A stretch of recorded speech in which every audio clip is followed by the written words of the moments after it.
on the technicality. But you have to grow wings and fly if you get away from me. 'Cause I got rights too.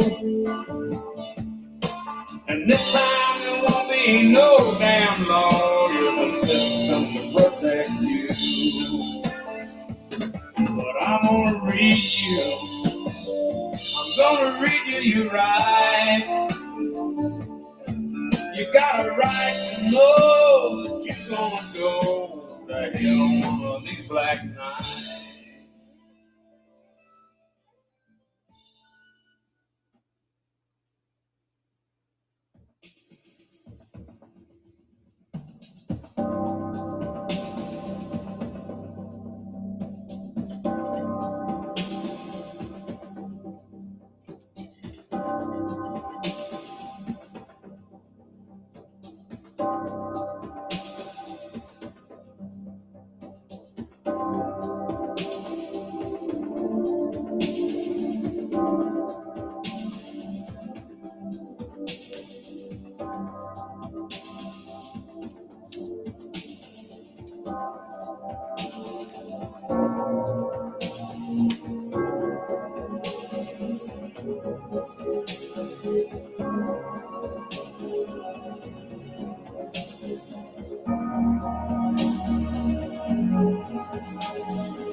Welcome to Minister Burke, Emerging Culture, Politics, and Faith.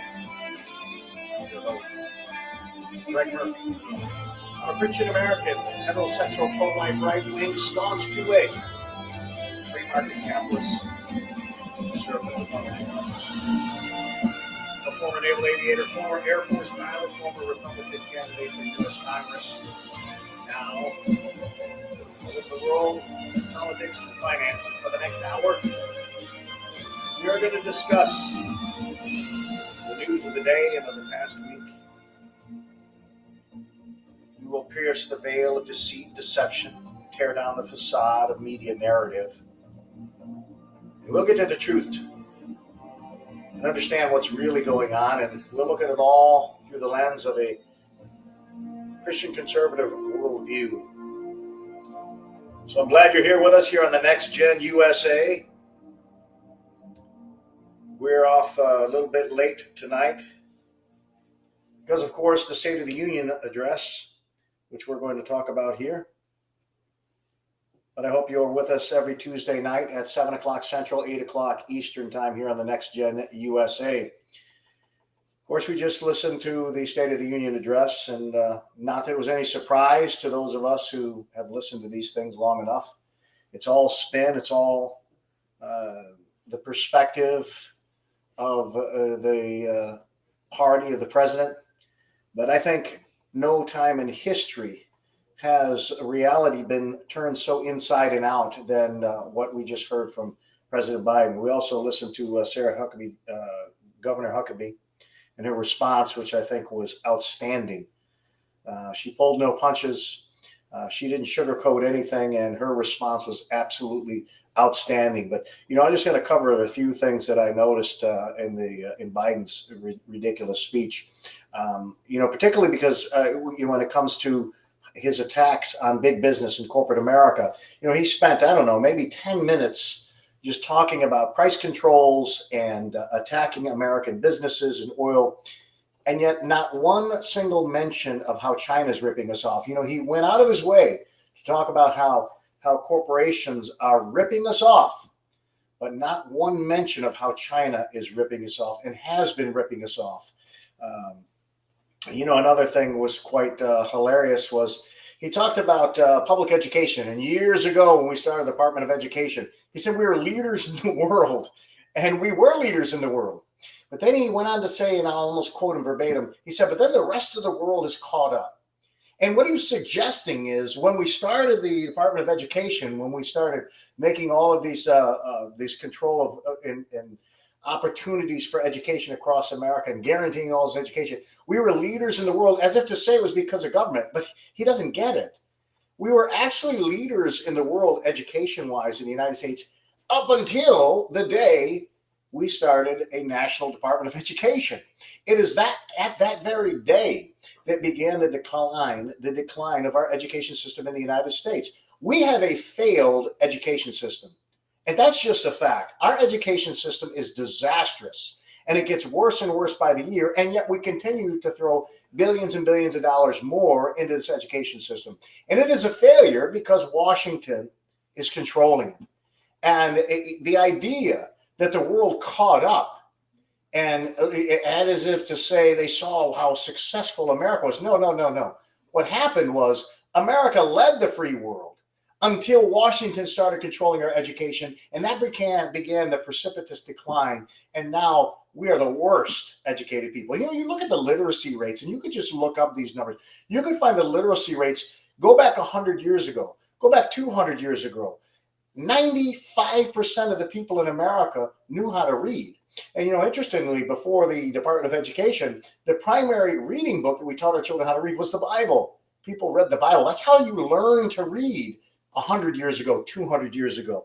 Literacy rates were incredibly high in the United States of America. And look at them now. And why? Because Washington controls education. You know, one of the things I read on was the fact that we needed to get rid of the Department of Education. You know, from the woke ideology, the critical race theory, the Washington, D.C. is failing us, and their system of education is failing us, and it is high time we end the Department of Education. You know, last year they spent some $70 billion. This year they'll spend over $105 billion in education. So they had a 50% increase in their budget, and we continue to produce an inferior student year after year after year in our public systems. So it's not that the rest of the world woke up. It's that Washington is yet to wake up and see how they're destroying our future, because our education system is terrible. We need to get rid of it. We need to end the federal Department of Education and allow the states to control it. But that was one interesting thing. But then the other thing is how he bragged about all the jobs. And I fully expected that. Fully expected him to brag about things that he has absolutely zero participation in, or zero, as usual. Washington always brags about things they have nothing to do with. They always take responsibility for the things that they have no responsibility in making happen. And when it comes to the bad things, they never accept the responsibility for those. But when it comes to the jobs, he talks about the jobs created. And I've talked about the jobs numbers ad nauseum on this show, how they always pick the jobs that the numbers that always make them look good. They never get into the details. And I always caution people, you have to look into these details. Last month's the 517,000 jobs.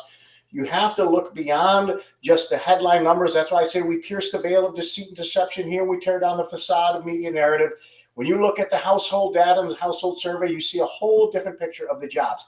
But give them the job numbers. Give them these things. I'll say that he creates these jobs. Government does not create these jobs. But I wonder if they're going to accept and take the credit for all the jobs that they've created. I wonder if they're going to take the credit for all the jobs we're losing. I mean, Dell just announced 6,500, more than 6,500 jobs they're cutting. That's over 5%. So I think the exact number is 6,650 jobs Dell's going to cut. I wonder if Joe Biden's going to take credit for that. HP is going to lay off 6,000. Boeing is going to cut 2,000 just from their finance and HR department. Rivian automakers, they're going to cut 1,000 people. That's a substantial amount of their workforce. PayPal, 2,000. Hasbro, the toy makers, they're going to lose 1,000 people. IBM's cutting almost 3,000 or almost 4,000 people from IBM. I wonder if Joe Biden is going to take credit for that.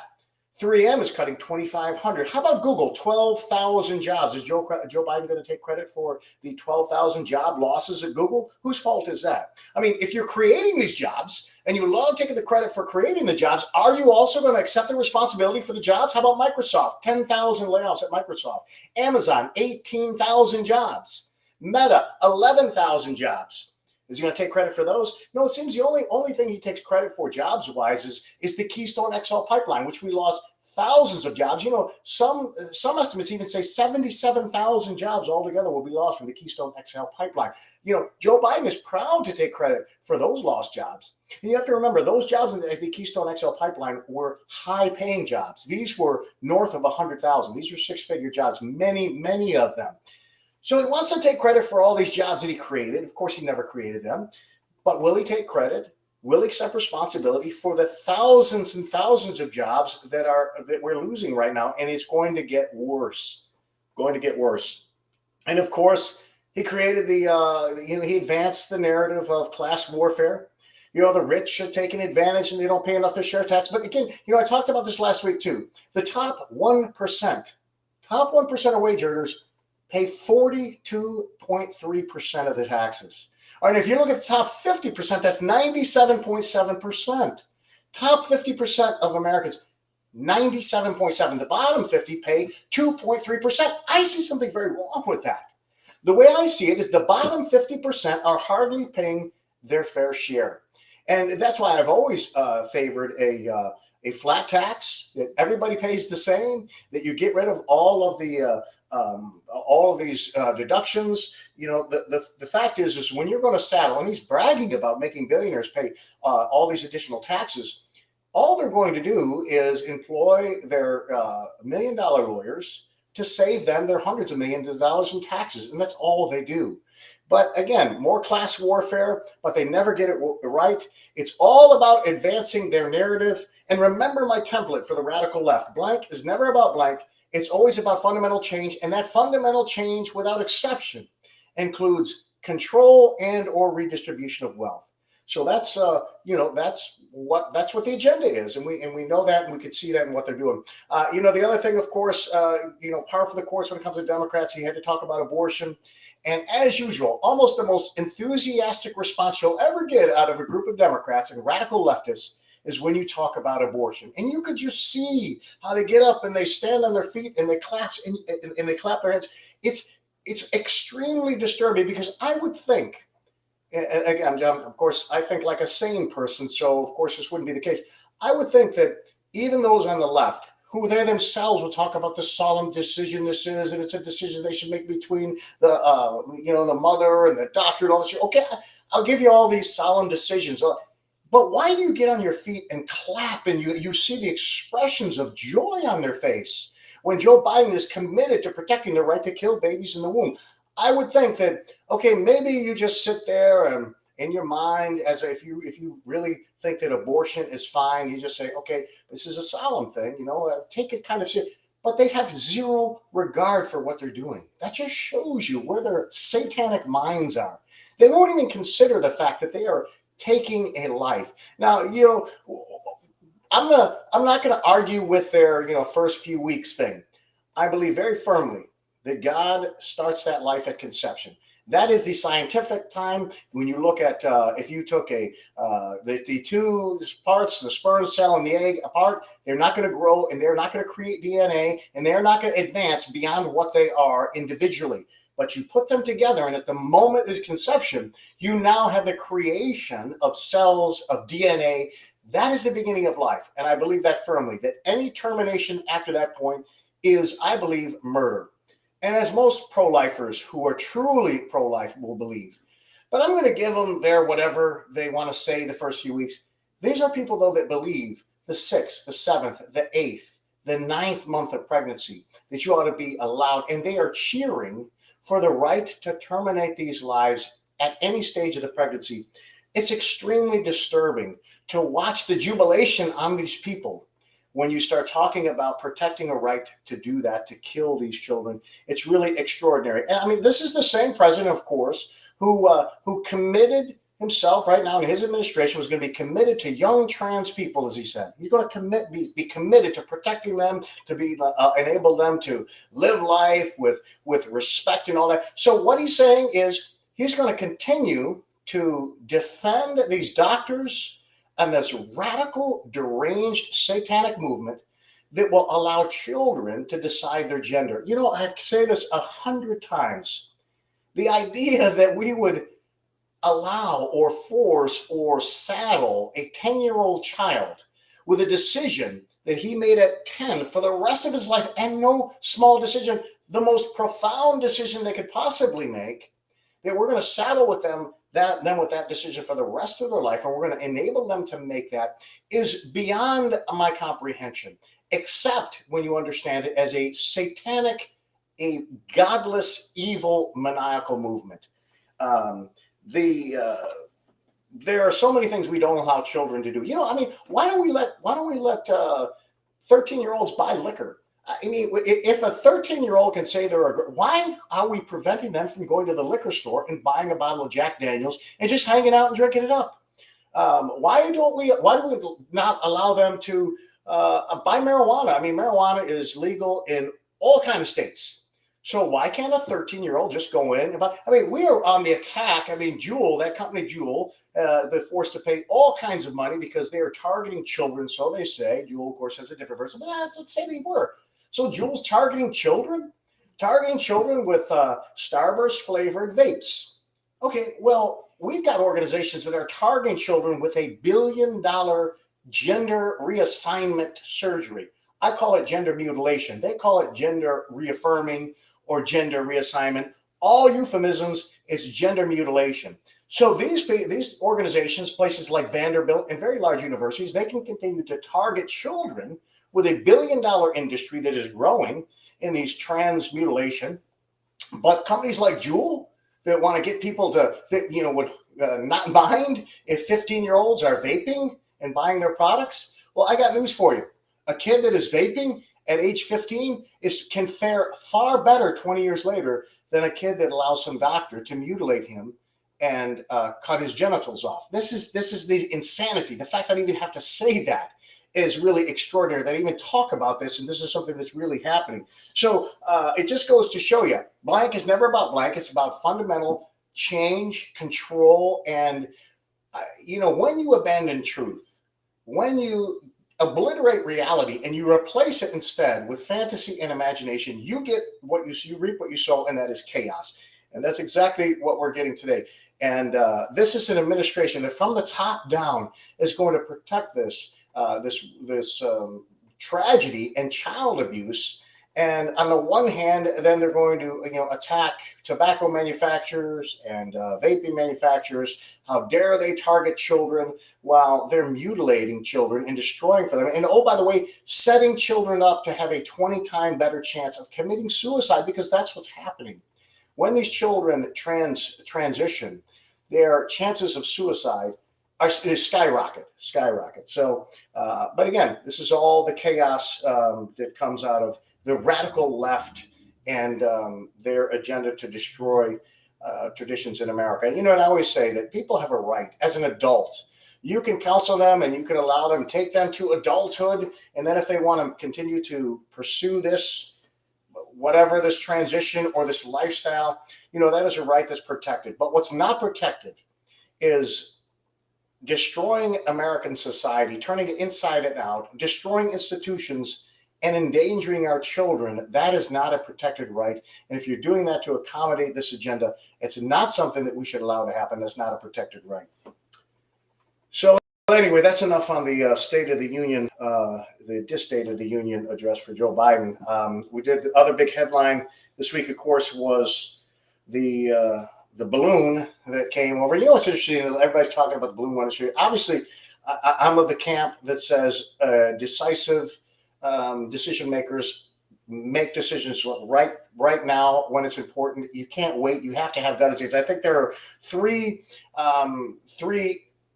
I say tenets to every great leader. Every great leader has great experiences, number one. He has great core values, number two, and he has great gut instincts. You have to have those three intact to be a great leader. Experience, core values, gut instincts. And it's not two of the three. You can't have, you have to have all three. Well, Joe Biden has, I will say he has one of them. He's got a lot of experience because he's been in Washington for 50 years. But I won't say that that's really good experience because he has zero private sector experience. So really he has none. He has no experience. Maybe he has a half of necessity number one with experience. But what a decisive person would do make this decision as soon as the thing entered into our airspace. But again, this is a feckless administration. They certainly weren't about to do that. But as far as whether or not this was an accidental drifting off course, it's very easy to look at. It's very easy to know. We have winds aloft charts that every aviator looks at when he goes and flies. These are charts that you could see where the winds are at 10,000, at 15, at 18,000, all the way up to 60,000 feet. You can see they're winds aloft charts. And we can look exactly on that day when the thing came in. We could look at the winds aloft charts, and at 60,000 feet, I think the thing was 60,000 feet, we could see the way the jet stream was at that altitude. Because if this thing was drifting off course, it would have gone with the winds aloft charts. So we literally could post the winds aloft charts of the day that that thing entered our airspace and the days following. And we could say exactly how that thing would have gone. We do similar things when we track hurricane storms. We don't just kind of roll the dice. There is somewhat of guessing because we don't know exactly where it's going to be, tomorrow or the next day because the winds change. But we don't have to guess on this thing. We have the trajectory of the balloon, and we also have the charts, the altitude charts of where they were on each and every of those days. Does the path of the balloon jive with the altitude charts that we have in the historical data of the last week? And it's a very simple thing to do. You can do it. Anybody that has access to the path and has access to the altitude charts can do that. Very simple. And we can know, like, in a second, if this thing just drifted off course, accidentally was going with the winds, or if it was driven to go to these specific strategic locations, which I have no doubt in my mind that the altitude charts, the winds aloft charts at 60,000 feet would not match the path that balloon took over Montana and into Missouri and then into the Carolinas. But we're not going to see that. We're not going to see those charts because this administration is certainly not going to open us up to that. Again, talk about back to the trans insanity. I did read an article about a surfer, a female surfer. She has just said she is not going to go to the world surf competitions because they are following the Olympic committees allowing trans men, I don't even know what they call them, biological men who have transitioned to women to compete in sports. The Olympic Committee is now going to allow them, and now the surfing world of surfers. I'm not real familiar with the organization, but the world of surfers is going to do the same. So they're going to allow men who transition to women to surf against girls. And one of the woman who had her arm bit off by a shark, she's just made a public statement that she does not support that, and she will not compete in the world competitions. And good for her. But this is more of the craziness. There's a Bible verse that says, "Beware if you bite and devour one another, lest you be consumed one another." In other words, if I'm biting you and we're biting everybody, we end up consuming one another. And this is really what the radical left and all of their policies and agendas do. They're biting everybody, and they end up biting themselves. Take the climate change world. Okay, the climate change world is clashing with the radical animal rights groups. The windmills are killing thousands and thousands of protected birds every year. And you take the women's these women's rights organizations and these gay rights organizations and the radical LGBTQ. Now they're clashing because now women have to face these biological men in the athletic arenas, and it's very, very disturbing, and it's causing a lot of division. If you bite and devour one another, beware lest you be consumed by one another. This is what happens when you abandon truth and you replace it with imagination, when reality is supplanted by fantasy. This is the kind of chaos that you get. And, it is important to note, because we talked about this earlier on the Rory Sauter Show, that truth is not something that we make up ourselves. It's not my truth. When I listen to people like Kamala Harris, constantly talks about this. Speak your truth. Your truth. There's no such thing as your truth. And there's no such thing as my truth. As a matter of fact, there is no such thing as anybody's truth. Because truth, and I've always said this, truth has the power to stand on its own. It's nobody's truth. It is only what we discover. Truth transcends mankind. It's like a moral law. Moral law cannot be what I say. It can't be what any political leader can't say. It will be what some political organization. It can't be what a religious group says. Moral law transcends man. It cries out and demands a moral lawgiver, and that moral lawgiver must transcend mankind. Otherwise, which man? And it's the same thing at truth. Only truth comes from the Creator.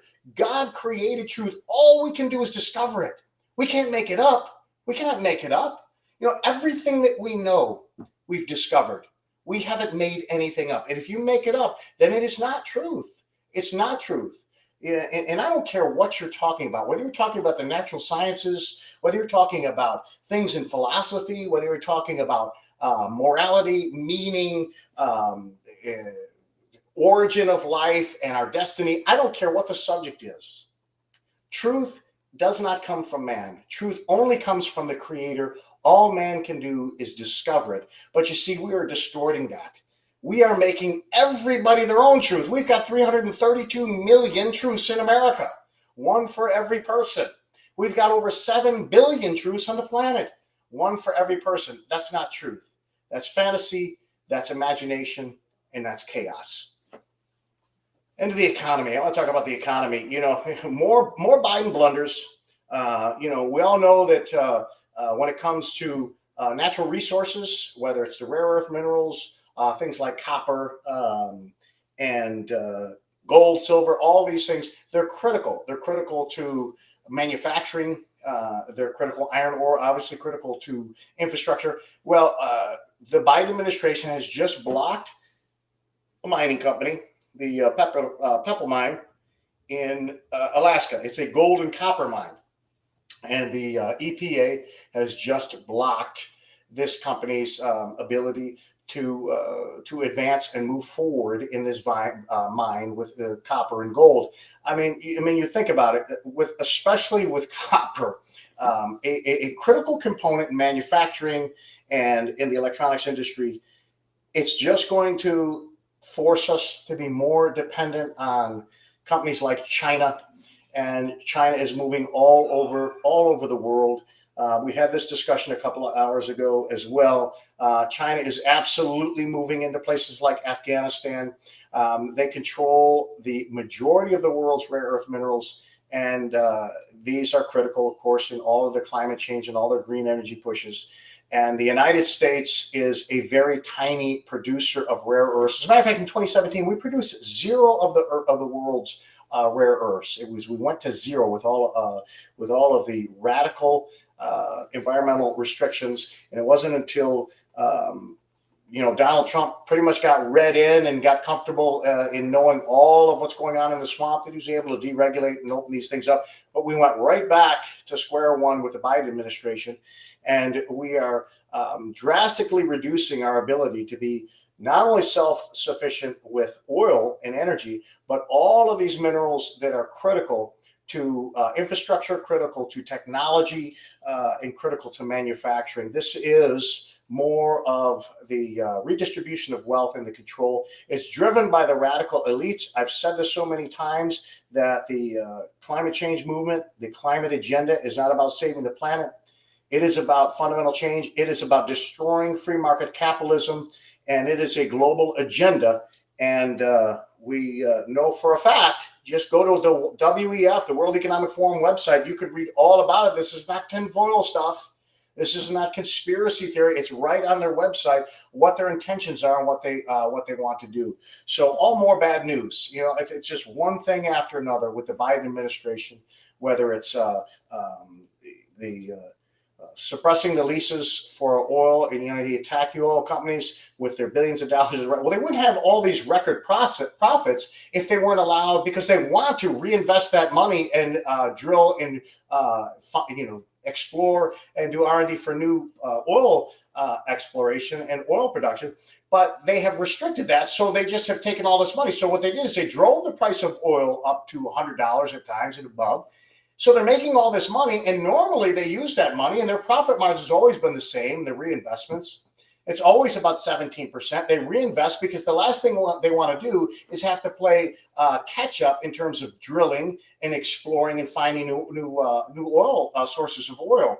So they usually reinvest that, but there's nowhere to reinvest it for 2 reasons. Number one, the administration has made it difficult for them. Contrary to what they say, they talk about how we've got all these leases, they're just not doing it. Well, that's absolutely not true. So they made it difficult for them to actually do the drilling on this land, number one. And number two, companies aren't going to invest in something that they don't know there's a future in. This administration has made it clear that they are strongly attacking and want to do away with fossil fuels. So why is a company that's going to have all these billions of dollars going to invest in new mines, new potential areas for oil production, when they don't know if there's going to be a market, if they're going to be regulated out of business? So all reasons, all the problems in the oil industry is because of this administration.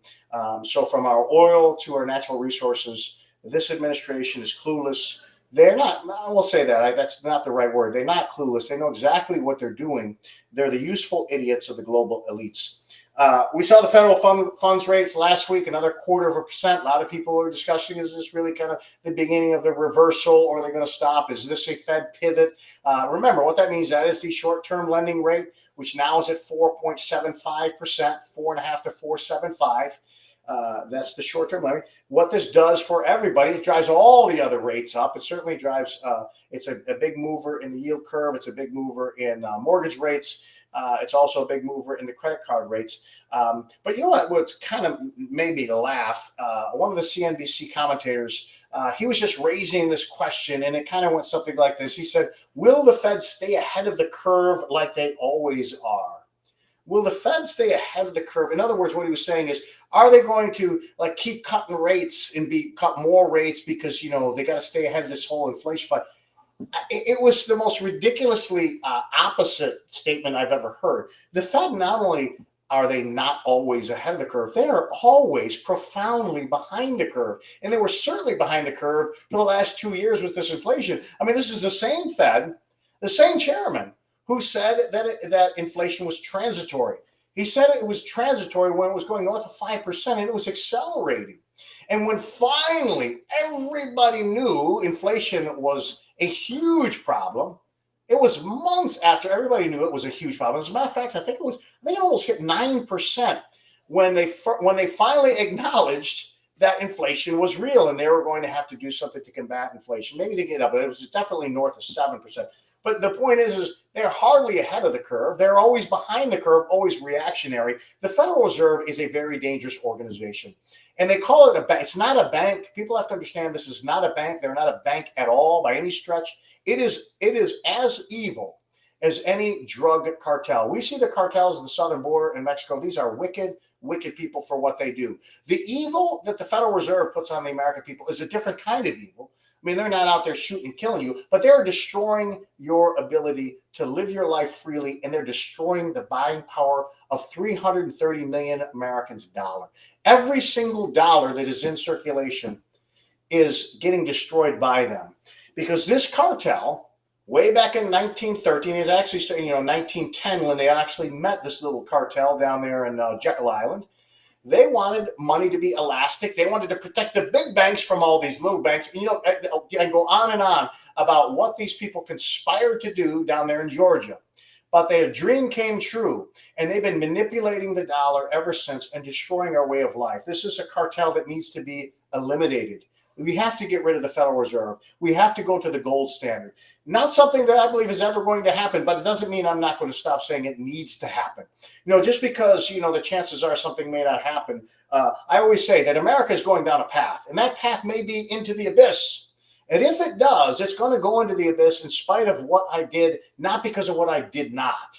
So my point is regardless of what we think the future is going to look, we still have to stay the course. And we still have to talk about what needs to be done and push for what needs to be done. Because if they don't do that, you can't blame me for it. You can blame yourself, but you can't blame me. But what we're seeing is more of the markets going crazy based on what the Federal Reserve or with these job numbers. It's really quite incredible. But the Federal Reserve is looking to, they're not even making any bones about it. They're talking about how they have to bring the unemployment numbers up. They have to basically attack. Employment is too strong in their minds, and that's what's causing these inflationary pressures. So when they see these strong jobs data, then to them it makes them want to stay the course in raising rates. But the fact of the matter is, number one, the jobs are not great like they think. But number two, think about that. The Federal Reserve is willing to destroy your job to correct a problem that they themselves have created. This is not a good thing that this cartel, this group of individuals. I mean, you think about it. I think it was who was it? Ronald Reagan, who said a recession is when my neighbor loses his job. A depression is when I lose my job. These people don't care about your jobs. They just don't care. And they are actually manipulating the market with interest rates and with money supply and taking money out of circulation to bring down the employment rates, because employment is so high. They need to increase unemployment. They need to bring those employment numbers down so that they can slow down this pace of inflation. Those are your jobs. Those are the jobs that you hold. That's what you need to put food on your tables. And so they're going to allow you, they're going to basically sacrifice you at the altar of inflation, a problem that they themselves have created. Thank you, Federal Reserve. And when you look at the job surveys, I talk about the household data and the establishment data. And again, people think that the economy is doing so great because these numbers look so good in the establishment. They don't look so good in the household survey, because the household survey shows that millions of Americans have second and third jobs. And that's not a good thing. When millions have second and third jobs, that tells you right there how troubling inflation is and how rough the economy is. And then you talk about the job openings. They want to talk about how many jobs are still open. But why are these jobs open in the first place? Why are there so many jobs? There's a lot of explanations of that. But one of them is the Great Resignation. A lot of people don't want to go back to work. When the government, as long as the government is piling up hundreds of billions of dollars in entitlements, people don't have to go to work. We have more people on food stamps than ever before. And you look at, how it came down under Trump and it spiked back up. It went up under Obama, came down under Trump, and now it's spiked back up. Millions and millions of people are relying on the federal government for food assistance. It's at record levels. And this does not bode well for the economy. And when you look at the job numbers and you look at the inflation, again, you have to look into the numbers very deeply. We had a GDP last year of 2.1%. So it's like, great, we had 2.1% growth for 2022. But again, you just can't listen to the narrative, to the headline numbers, because when you have GDP, which let's say you've got $24 trillion, goods and services produced, you have to reduce those goods and services by the amount of imports. So let's say it's 30 trillion and we got 7 trillion. So the GDP is decreased by the amount of things that we're importing, because those aren't our goods and services. So you have to minus them. If you count off all the goods and services in dollars in the United States, you have to reduce them by the amount of stuff that we import. Okay, I get that. But there's also what's called a deflator. It's an inflation deflator.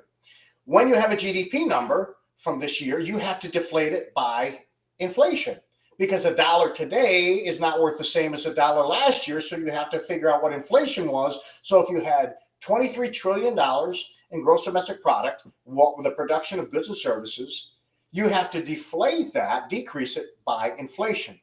And that's what we did. So we had a 9.1% gross domestic product, but a 7% inflation.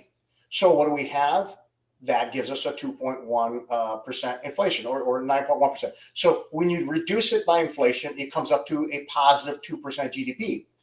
But that assumes that 7% inflation is an accurate number. And what I've said for months now is that inflation is not what the federal government says. Whether you're looking at the Bureau of Labor Statistics when it puts the CPI data out, or it is the BEA, which is a Bureau of Economic Analysis. They put something out, which is the PCE. Both of these numbers are, one uses urban and suburban numbers and rural numbers.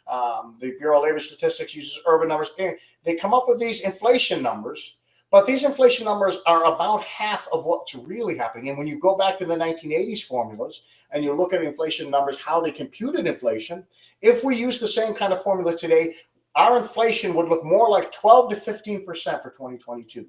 So year over year, from January to December in 2022, inflation would be actually about 12. I'm going to go to the low end, 12%, more probably like 14, but I go to the low end of 12%, not 7%. So if you take that 9.1% GDP and you deflate it by the real inflation number of 12% or 15%, you have a negative GDP year over year for 2022. You don't have a positive 2.1%. You have more like a negative 3 to 5%. That's why I say we are in a recession. We were clearly in a recession in the first 2 quarters of 2022 because we had 2 consecutive quarters of negative GDP. That's even with the bad inflation numbers. But we are in a recession now because the real inflation that we should be deflating that GDP number for is double what they're actually using. You cut through the facade, you pierce the veil of deception and deceit. You start to get to the real numbers, and you'll understand that the economy is not as good as. And just ask your friends. For all the people in the middle class, just ask your friends and just look at their buying habits. Look how they're dipping into their credit cards. $930 billion credit cards now, up over 18% from last year. This is extremely troubling because also the interest rate has just broken 20%. The average credit card interest rate is 20%. Not a good thing when you're racking up almost $1 trillion in credit, and that has continued to go up. So the idea that we're not in recession, when you could just look around at your friends and ask your friends, and just go to stores, go to Best Buy. I went to Best Buy the other day to get a new TV. It's dead. It's dead. I get it, all the online stuff, but these are stores that used to have massive foot traffic. The foot traffic just isn't there. And I went Black Friday. I was driving by the malls Black Friday. They didn't have near the foot traffic. And Christmas and all of after Christmas the sales. This is no good thing, and it's not 2.1% growth from in 2022. It's a 5% contraction, and it's going to get worse. It's going to get worse because when you think about it, one of the reasons why we even looked as good as we did is because earlier last year the dollar was so strong. And remember, a strong dollar buys more crap from overseas. The weaker dollar, it takes more money to buy the same amount of crap. So between the strong dollar and the fact that we were selling billions of dollars in strategic oil reserves, it made our trade deficit much, much less. Normally, we have an enormous trade deficit. When I say enormous, I'm talking over $100 billion per month. That means we export $100 billion less than we import, or we import $100 billion more than we export when you look at the nets. Now, this trade deficit was not in the $120 billion range because we were selling oil. That was reducing the trade deficit. We were not at all having a trade surplus, not by any stretch, not even close. But the deficit was not as significant.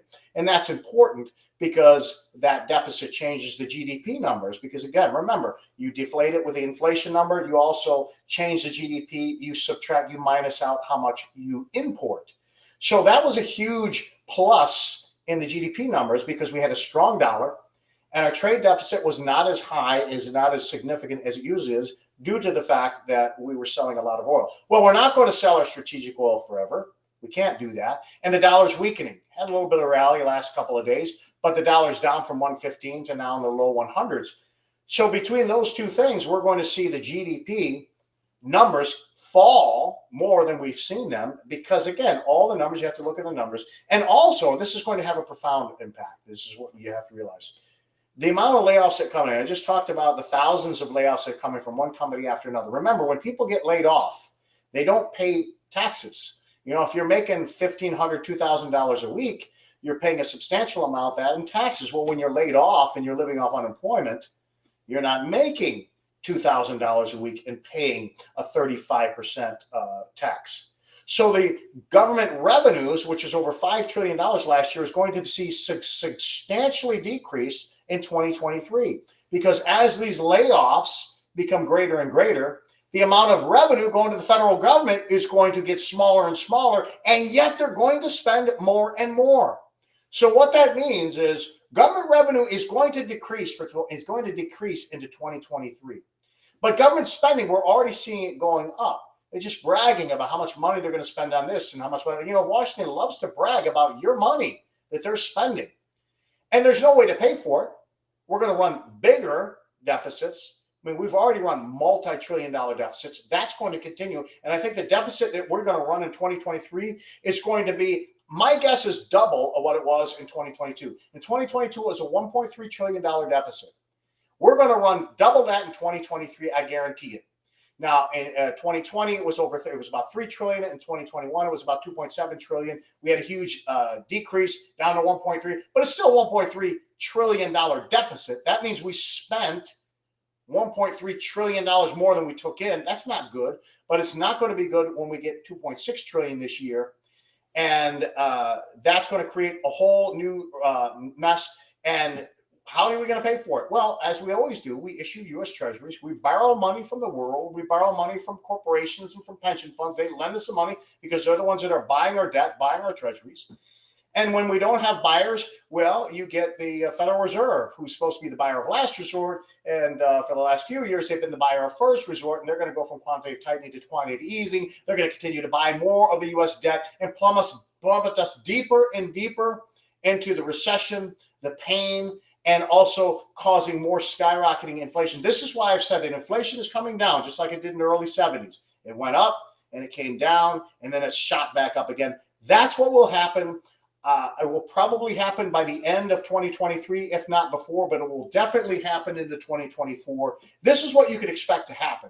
Now, how you protect yourself from that is on you. I know that for me, it's get out of dollars, get out of U.S. dollars and any dollar-denominated assets, and get yourself into a real hedge against inflation, which is gold and silver. That's what I've always believed in and always trusted that, I don't care what the manipulators do, and I don't care what the naysayers and the crypto freaks are saying.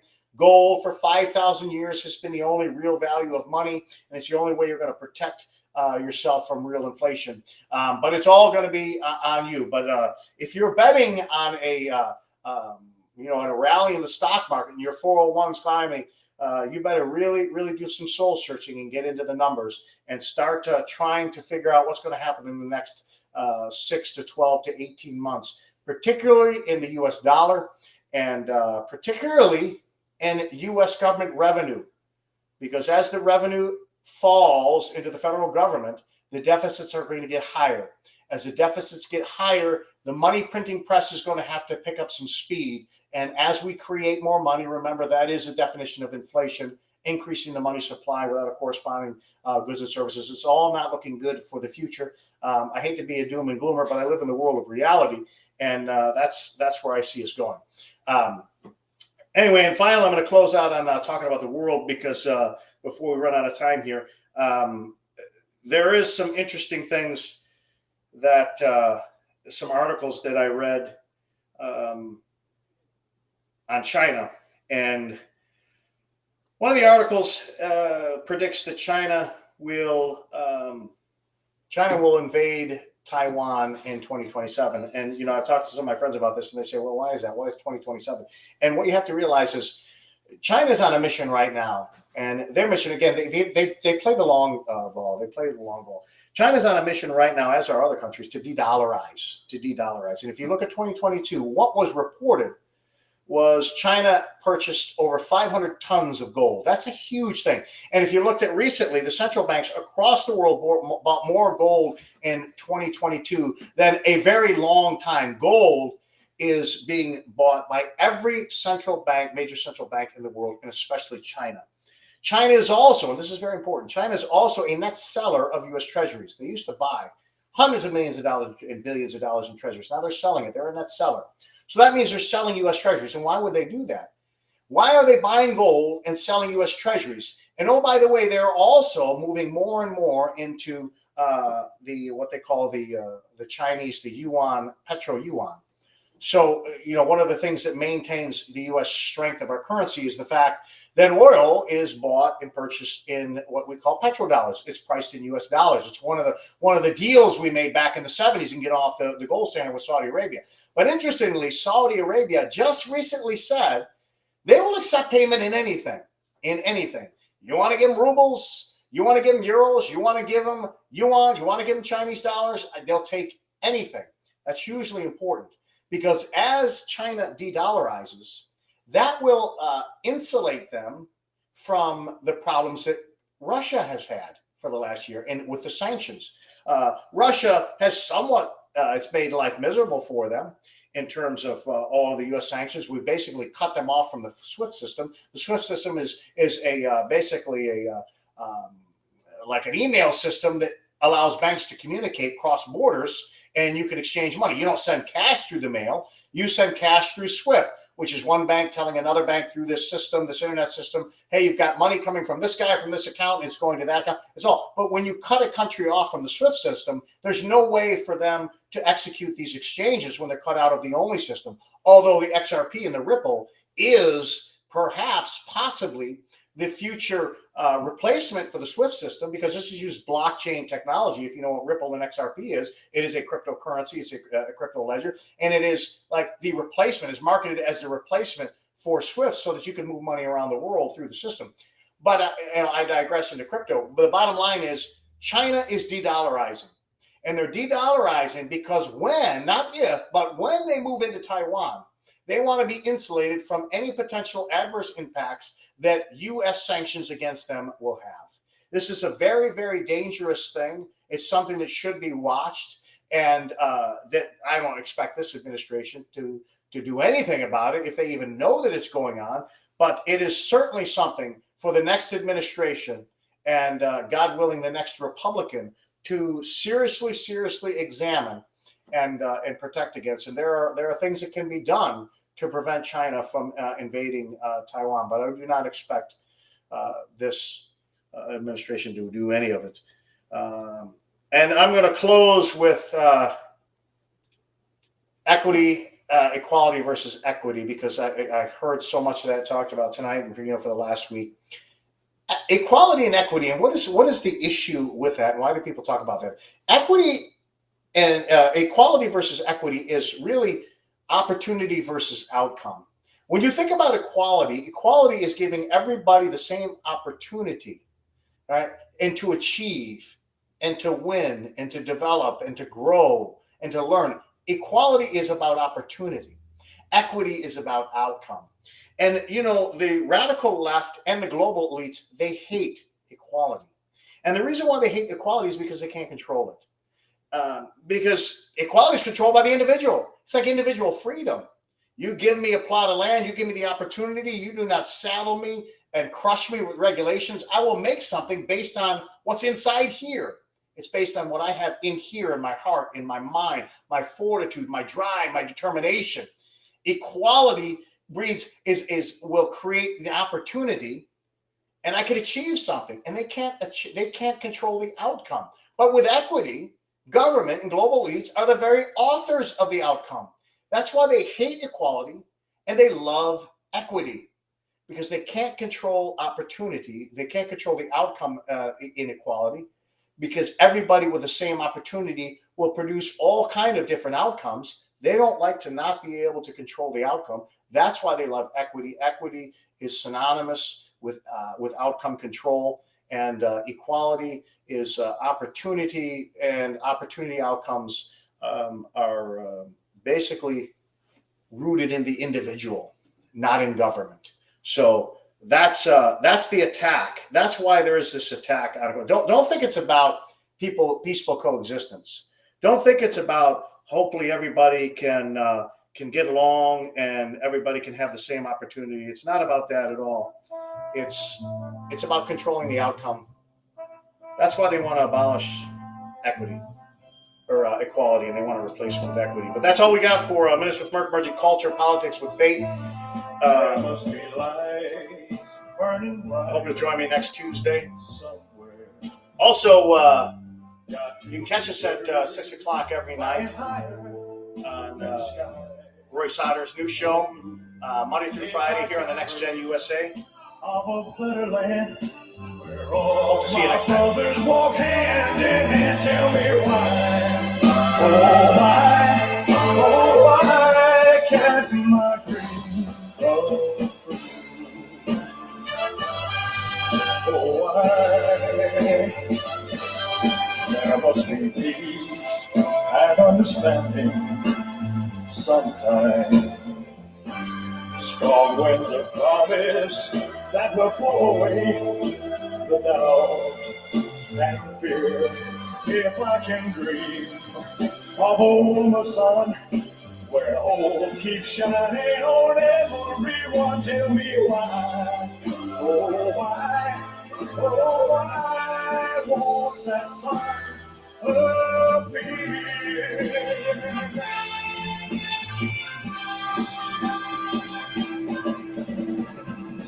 We're lost in a cloud with too much rain. We're trapped in a world that's troubled with pain.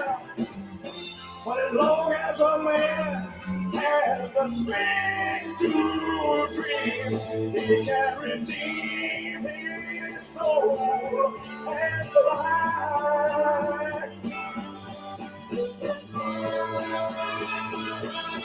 Deep in my heart, there's a trembling question.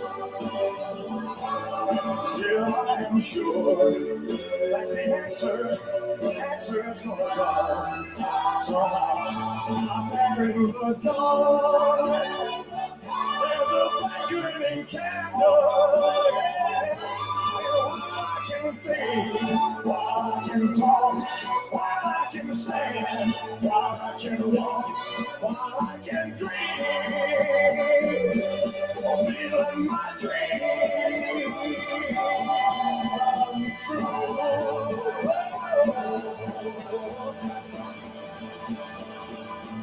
Right now, come true right now.